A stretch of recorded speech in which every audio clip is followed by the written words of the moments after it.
ஹல்லேலூயா. அந்த கோல் துளிர் விட்டதை பார்க்க வைக்கிறார். அடுத்து சொல்றார் 20 அதிகாரத்தில், ஏன்னா ஆண்டவர் வந்து நீதிமானுக்கு பூமியில சரி கட்டப்படும், அப்படி இப்படி பண்ண போதும் போதும் போதும் விட்டுரு. ஆனா அந்த கோலை துளிரிட வச்சு பல வருடமா இந்த கோல் சும்மாவே இருந்து கையில அநேகருக்கு பயன்பட்ட கோல். ஆனா அவனுக்குன்னு வரும்போது கொஸ்டின் பண்ணிடுவாங்க, அவனுக்குன்னு வரும்போது கேள்வி கேட்டுருவாங்க. ஆண்டவர் பொறுத்து பொறுத்து இழைத்து போவார். தேவ பிள்ளைகளே, நீங்க அமைதியா இருங்க. யுத்தம் பண்ணுகிறது கர்த்தர். எப்படி எப்படி ஃபைட் பண்ணுவாரு தெரியுமா? அந்த கோல் எல்லாம் உடைச்சு கிடையாது, ஒரு கோல் துளிர்த்து மீதி 11 கோலும் நாசமாகி, அப்படி கிடையாது, அப்படி கிடையாது. குடும்பத்துல சத்துருக்கள் எழும்பிட்டாங்கன்னு வைங்களேன், அவங்க முன்னாடி எப்படி மேன்மைப்படுத்த? குடும்பத்தில் இருக்கவங்களை அடிச்சா யாருக்கு தான் வலிக்கும்? நமக்கு தானே வலிக்கும். அவர் என்ன பண்ணுவார்? மற்ற கோல்லாம் அப்படியே வச்சுட்டு இந்த ஒரு கோலுக்கு மட்டும் செய்ய வேண்டியதை செஞ்சுட்டே இருப்பா. ஹல்லேலூயா, ஹல்லேலூயா, ஹல்லேலூயா. ஊடா ரபா லபா கரபா சந்தரபா, ஊடா ரபா லபா ரபா தரபா கரபா ரிபா லபா ரபா சந்தரபா ரி கரபா லபா ரபா. ஓ, கொஞ்சம் அந்நிய பாஷையில எத்தனை பேர் நம்புறீங்க? இந்த கோல் துளிர் விடாமல் இந்த ஓட்டத்தை முடிக்க விட மாட்டான். இந்த கோல் துளிர் விடாமல். Glory.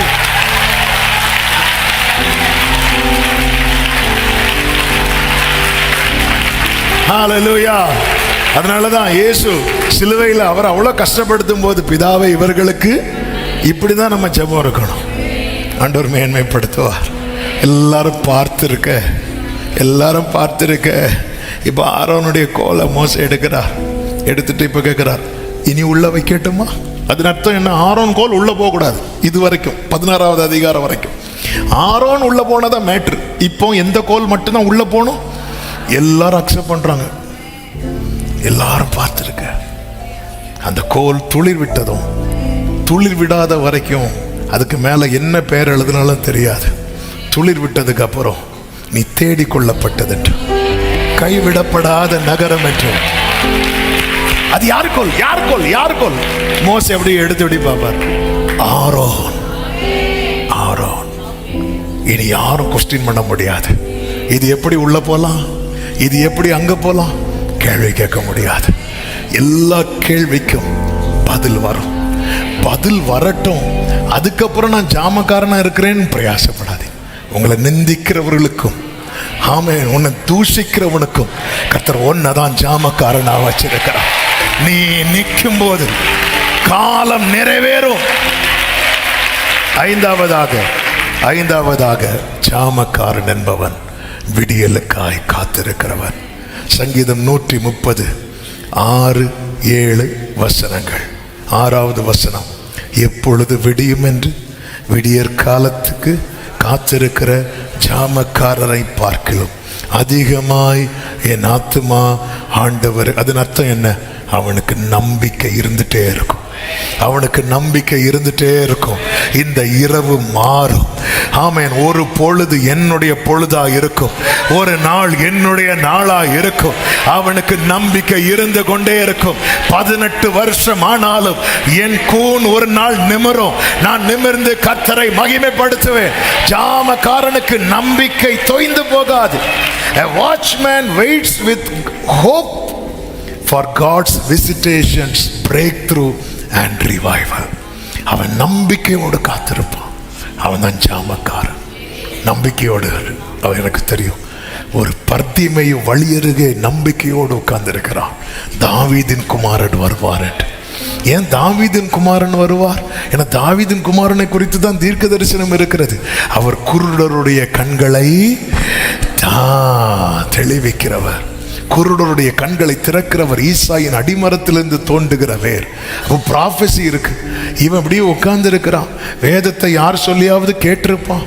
திடீரென்று செய்தி வருகிற, அவருடைய கீர்த்தி தேசமெங்கும் பரவுகிறது. இப்படி நஸ்ரேயனாகி இயேசுன்னு ஒருத்தர் இருக்கிறார். அவர் குருடருக்கெல்லாம் கண்ணு திறக்கிறார். குருடருடைய கண்ணு திறக்கிறாரா?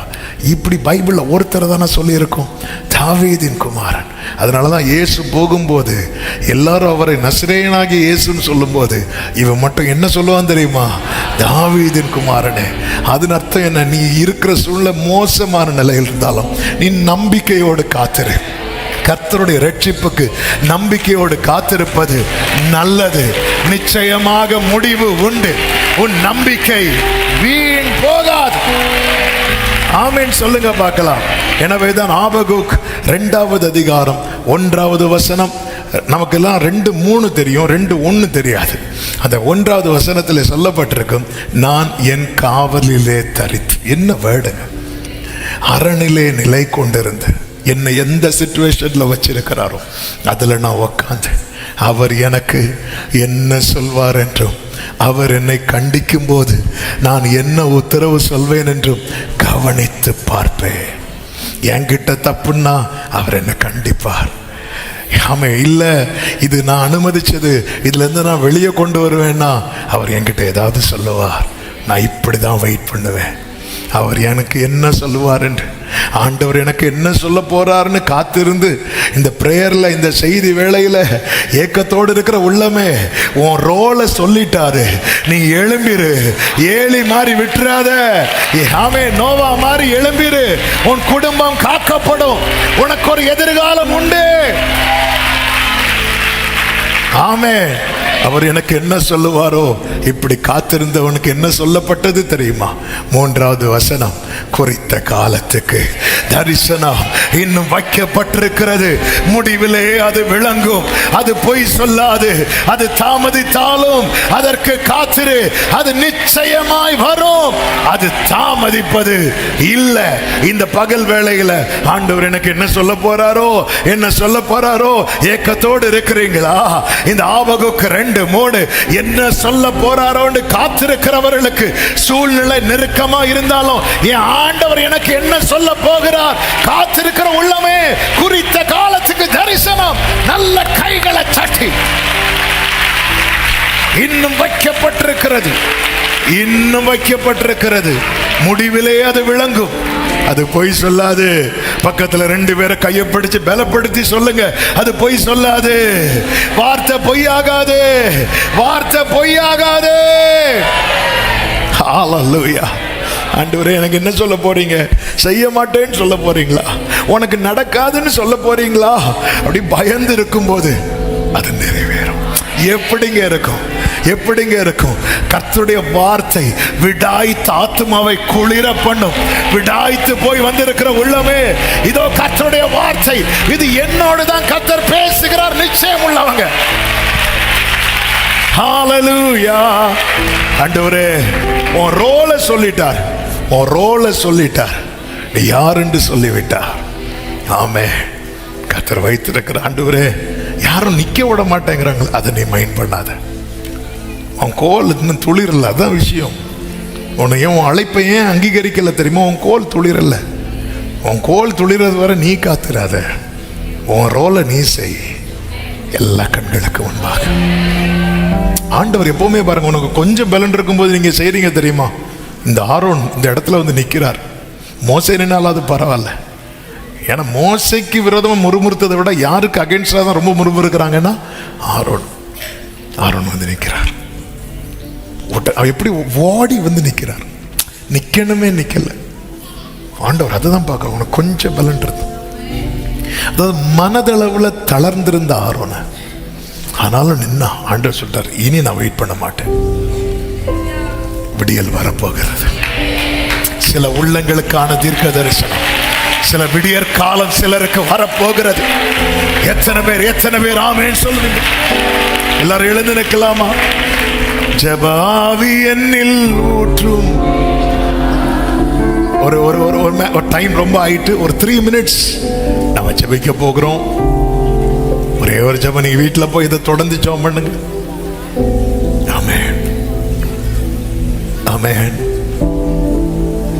ஓப்பனி வினேகாஸ் பண்ண பாவம் தான் பிரச்சனை காரணம். ஆனா ஏலி, நீ ஜாமக்காரன மாறி இருந்தேன்னா தடுத்திருக்கலாமே,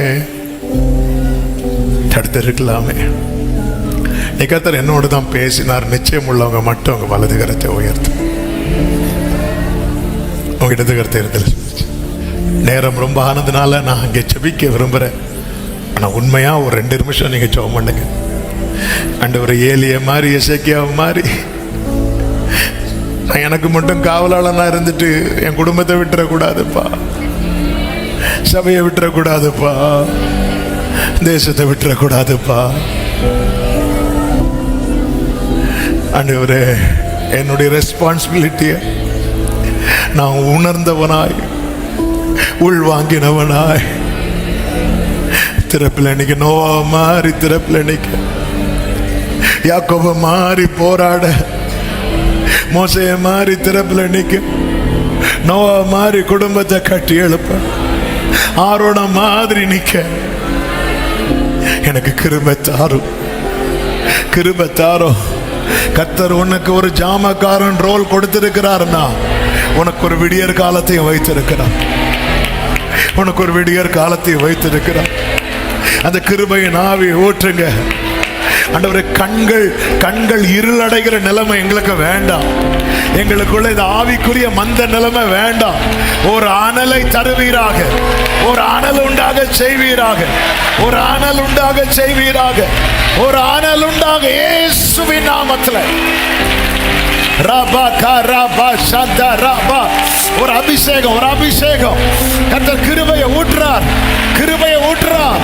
உன் ஜெப ஜீவியத்தை தட்டி எழுப்புறார்.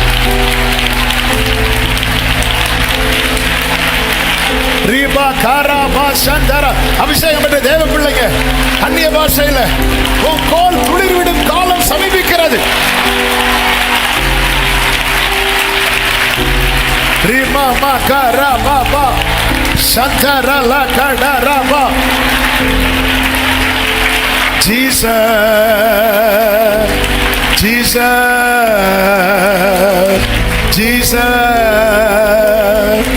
ஆண்டவரே, கிருபையை ஊற்றுவீராக, கிருபையை ஊற்றுவீராக. கிருபை தாங்கப்பா. அறிந்து மசதியா இருக்கிற நிலையினே வேண்டாம். காலங்களை ஜாமக்காரனுக்கு தெரிவிக்கிறவரே, விடியற் காலம் எது பகற்காலம் எது என்பது ஜாமக்காரனுக்கு அறிவிக்கப்படுகிறதே. அந்த கிருபையை ஊற்றுங்கப்பா. 2 கரங்களை உயர்த்தி காலம் அறிந்து செயல்பட எனக்கு கிருபை தாங்க. எங்க அமைதியா இருக்கணும், எங்க செயல்படணும், எனக்கு அந்த கிருபையை தாங்க. ஆண்டவரே, ஆண்டவரே, தாவீதை போல குடும்பத்துக்காக உத்தரவாதம் எடுக்கிற ஜாமக்காரனாய் என்னை நிறுத்துங்கப்பா, என்னை நிறுத்துங்கப்பா, என்னை நிறுத்துங்கப்பா. விட்டுறாதீங்க ஆண்டவரே, கிருபை தாங்க. ஆண்டவரே, நன்றி. உடைய பிள்ளைகளை கொண்டு வந்து இதை கேட்க பண்ணினேன். கர்த்தாவே, எங்களோடு பேசினேன். ஏசாயா 62 சொல்லி இருக்கிறபடி, ஆமே, நான் ஜாமக்காரரை கட்டளையிடுகிறேன்னு சொன்னீரே. அப்படியே உங்க தலை மேல உங்க கையை வச்சு என் மேல இந்த கட்டளை பிறக்கட்டும் ஆண்டவரே, என் மேல இந்த கட்டளை பிறக்கட்டும். இனி என் தானியம் சத்துருவுக்கு ஆகாரமாய் போகாதபடிக்கு ஆண்டவரே, இனி என் தானியம் சத்துருக்கு ஆகாரமாய் போகாதபடிக்கு ஒரு ஜாமக்காரனாய், ஜாமக்காரனாய் கர்த்தாவே, உம்முடைய கட்டளை என் மேல் பிறப்பிக்கப்படுவதாக, உம்முடைய கட்டளை என் மேல் பிறப்பிக்கப்படுவதாக. நன்றி அப்பா, உம்முடைய பிரசன்னத்துக்காய் நன்றி. ஒவ்வொருவரை முத்திரை போட்டு அனுப்பும், சாட்சியாய் நிறுத்தும். ஆமென். சீக்கிரம் நீர் அநேகரை சொல்ல வைக்க போகிறீர். இத்தனை வருடம் உலர்ந்திருந்த என் வாழ்க்கை துளிர் விட்டது, துளிர் விட்டது. என் வாழ்வின் விடியற் காலம் வந்தது. நன்றி ஆண்டவரே. கிருபை பெருகட்டும். ஒவ்வொருவரையும் சமாதானத்தோடு அனுப்பி சாட்சியாய் கொண்டு வரும். எல்லா மகிமை, கனம், துதி, ஸ்தோத்திரம் ஒருவருக்கே செலுத்துகிறோம். இரட்சகர் இயேசுவின் நாமத்தில் பிதாவே, ஆமென். சேர்ந்து சொல்லுவோம். என் ஆத்துமாவே கர்த்தரை ஸ்தோத்திரி, என் ஆத்துமாவே கர்த்தரை ஸ்தோத்திரி, கர்த்தர் செய்த சகல உபகாரங்களை மறவாதே. ஆமென். நம்முடைய கர்த்தராகிய இயேசு கிறிஸ்துவின் கிருபையும் பிதாவாகிய தேவனுடைய அன்பும் பரிசுத்த ஆவியானவருடைய ஐக்கியமும் சிநேகமும் பாதுகாவலும் நம் அனைவரோடும் எல்லா பரிசுத்தவான்களோடு கூட கர்த்தருடைய வருகை மட்டும் தங்கி இருப்பதாக. ஆமென்.